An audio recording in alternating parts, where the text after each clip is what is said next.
Hello Malaysia, hello world. Apa khabar? Apa khabar?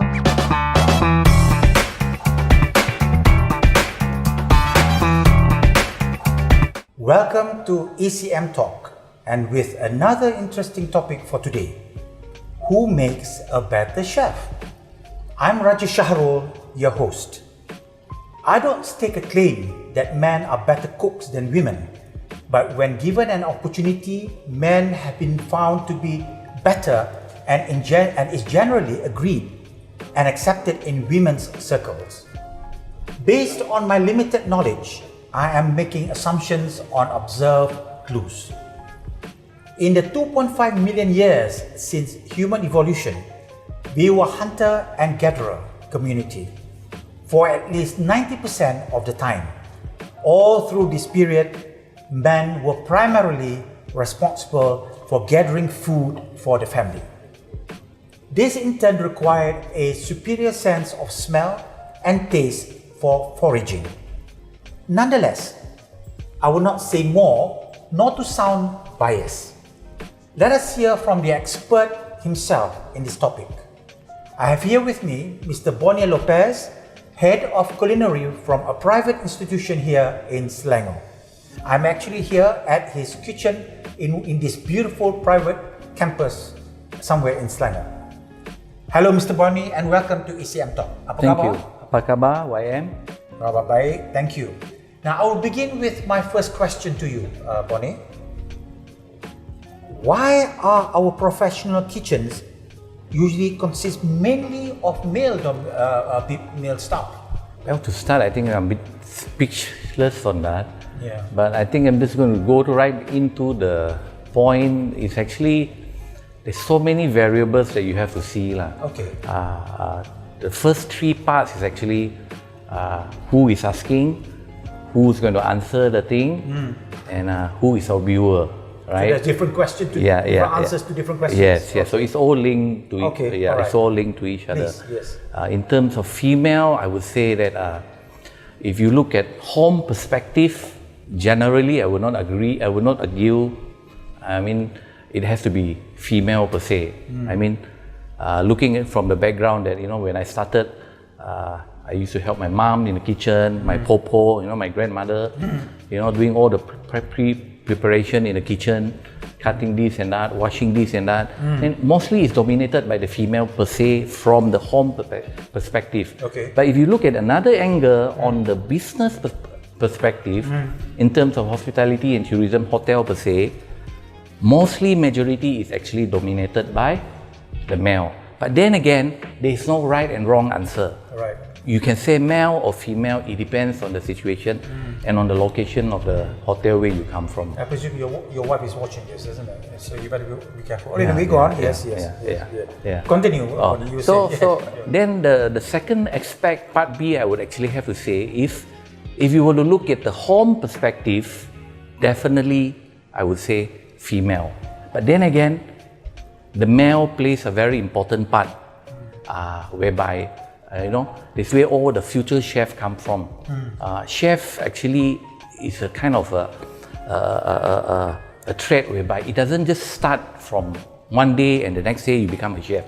It takes you years and years and years of experience, patience per se. For instance, I started off with scouting. I was a King Scout Award. So we do a lot of camping, a lot of cooking, frying, roasting, barbecuing and everything. From there, your interest would start. Then you would gather recipe from your grandmother, your popo, you write down. They don't have recipe. So you have to write down, things like us, we follow from the book, Everything is calculated, metrics, 1 gram, 2 gram, 1 gallon or whatever. But in terms of the home, it's all by pinches. Secubit saja, They just pinch a pinch of salt. They don't actually measure the recipe. So it's slightly different. So if on that perspective, female would win per se lah. But then again, if on the other side, on the hotel side per se, males would of course win. There are other aspects that I would like to point out lah. So are you saying that men makes better chefs? Not per se. I mean, if I was to say male make a better chef, it would be a bit biased. There are of course a lot of famous female chefs in the world, in Malaysia per se. Yeah. Okay, now what about women? So are you saying that they only belong to the kitchen homes? That would also relate to the first question. They don't actually belong to the kitchen per se in any area. In home is actually part of their duty. As I mentioned during my first question, they cook, they prepare food for the kids, The family. family, elderly, their parents, father, the mothers and everything. So it's part of their duty to prepare the food. Of course, they belong to the kitchen, but in the industry, it's totally different. When it comes to the industry, they have to set the limit whereby the women, the female chef must also follow in par of the male chef in order to survive in the industry. Okay, perhaps you can share with us, Bonnie, your experience, the challenges that you may face by female chefs in the industry. Okay. I'm sure during your line of work, you get to meet these female chefs. Yes. From the perspective of the industry, this is actually from the heart. It depends on the person per se. Some people are built with certain character. Character meaning 14 hours you have to stand in the kitchen, it's long hours, you have to wear the chef jacket, it's thick, it's hot, it's greasy, and you don't drink a lot of water, you don't drink a lot of liquid, you get dehydrated. Then in perspective, if I were to compare male and female, of course, then again, the male would also dominate better. They are stronger physically, right? But mentally, per se, if the female can actually set inside their mindset that they are equal physically in their mindset, they are already in par with the male chef. There are of course a lot of good female chefs, as I mentioned, that I've seen from my work in the cruise line, from the hotel, and also culinary education line. We have a lot of female culinary lecturer. So you're saying, Bonnie, that mental and physical preparedness is important as a chef. Yes, it must go hand in hand. Hand in hand. You can be strong, you can be healthy, but if your mindset is, it's not there, you cannot take it. The pressure. Pressure is not just standing up, working long hours. Hotel industry is actually a very fast-paced industry.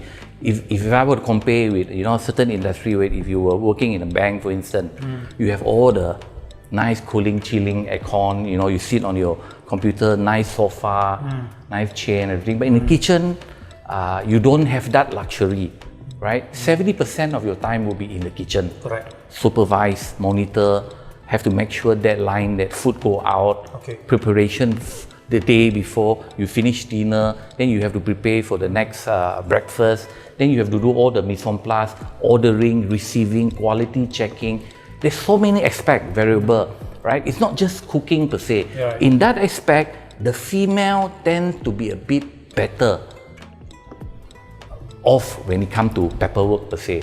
Male, of course, yes, they can do the paperwork, but they would rather cook than sit down in the office doing all the, costing, the ordering and everything. Okay, Bonnie, what do you think from your point of view would be a crucial values or the characteristics required for being a good chef? You have to be humble, you have to have a passion for food. It goes hand in hand with old culture, as in Malaysia, we have so many festivals. You must also try to understand other people's attitude and character, meaning if I have a staff, I have a sous chef, my sub staff, I have to get to know their family members, maybe they have difficulties with their children, coming in late, you have to be a bit flexible. But those problems, you can't bring it into the kitchen. Yes, you can't. You still have to follow the strict rules, meaning if you're supposed to be in at 7, you have to be in 6:45, because you have to change your uniform and everything. 7, you have to be in the kitchen. Then the next shift would go off. The shift before that is on rotation basis. Morning shift, afternoon shift. So the characteristic is like patience is one of the most important things. Meeting people, talking, it's all blend in. When it comes to hospitality, come to culinary arts, the chef is not just cooking per se. Getting to know people, networking, meeting, learning from people. You know, the rule of the thumb is always very simple. My rule of the thumb, which I was taught from my grandmother, my popo, and also from my previous lecturers during my schooling time. If I can perform certain things at certain time duration, you follow until you can come up with a better way of doing it. Okay, Bonnie, my next question. With the current trend now, there's this emerging of instant chef. What do you think? Instant chef, there's actually a lot of terms you can use it. Like one of the most famous terms, celebrity chef, right? This is actually, they are genuine chef and they are instant chef, as you mentioned. Instant, by right, it's not the right word that you should use. A celebrity chef is a word that you should use. Yeah. The core business of a celebrity chef, of course they are a chef. They have been working for many years. They have the experience, the know-how, the quality of producing food and everything. Correct. They tend to fall under R&D, research and development. So you have big company. I'm not going to mention the company's name lah. They would actually hire this particular chef to promote their product. You know, it can be a paste, it can be a sauce, it can be a tin item, canned item, it can be any product, local or international. So you need a chef to promote. The chef will either promote it by doing a demo and cooking, creating a dish using that particular product as their main core item to enhance the product. So it depends on the viewer per se. Sometimes if their intention is to market the thing, then it falls under business per se. So that kind of celebrity chef are on business perspective. But they are also genuine instant chef, good chef. Okay, do you think this is healthy or is it misleading to people? Then again, there is no right and wrong answer. Okay. In the world of food industry, you always need people to talk. Way back during the 80s when I did my diploma, there's no TV channel, we don't have Astro, we don't have Netflix, we don't have all the cooking show. We basically have to open our encyclopedia, I remember right? the The catalogs, very catalogs, you know, you have to buy a magazine and it's very expensive. Yes. You don't get exposed. Now for us, it's very fast. We have the phone, Google. With all the celebrity show around the globe, it creates aspire for people to eat, people to buy, people to go out and buy the product. That is also a marketing gimmick per se lah. By using this so-called celebrity chef. Yes. But then again, having saying that, coming back to what I have mentioned just now, they are also genuine good celebrity chefs, which I have known for many years, and some of them are also my mentor. So they have taught me how to do ice carving, you know, vegetable carving. They have taught me how to present item, how to do demo, which I have done a lot of demo, you know, local in Malaysia and in Indonesia, several parts around the world. So the way you talk, the way you present, you must actually inspire people. So if you actually notice in Malaysia per se, most of the celebrity chefs, their audience, they will always target the female audience, the grandmother, the makcik, you know, aunties and everything. They will always gather them because to inspire them to eat, try, and buy the product. Correct. It is not the male that would actually, the guys who would actually say, I will watch this, I will buy this product and give it to my wife to cook. It's usually the female show, you know, attracted to all these celebrity chefs. So it's not in a way affecting the profession? Indirectly, no and yes. In terms of hotel per se, it's a totally different market. In food industry, kitchen per se, we produce food, people come and eat. That is one business. Their business is not the end product. They don't sell cooked item. They would promote paste, you know, certain items that would go into the dishes. So their market is a different market. Their market is for people who to buy the item to cook the dishes. So it depends on the chef in the kitchen. They don't actually affect all the chefs in the hotel industry. Okay, all right. Thank you, Bonnie. Thank you. We have heard from Bonnie, and the question that is still lingering in our head is, who makes a better chef, men or women? My answer would be neither nor, or both. How well someone cooks is not a function of their gender. It is a result of their skill and an individual and of their tastes, the care they take cooking and their knowledge of cooking. This is something which both men and women can do equally well. There are equal number of good cooks in both the genders. My take from all these would be, at home, women lead by a slender margin, as most of the time they take up this task and get experience well in cooking. Women are good at finding everyone's taste buds in the family and cook accordingly. But men lead cooking as well in a professional setting and environment like restaurants and catering to functions. I can just go on and on. Once again, thank you, Mr. Bonnie Lopez, for sharing your views and experience in this topic today.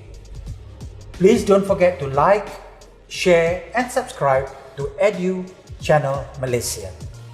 More exciting topics and speakers await you for this year 2021. Stay tuned until we meet again in our next program. Take care and stay safe, everyone. Jumpa lagi. Thank you.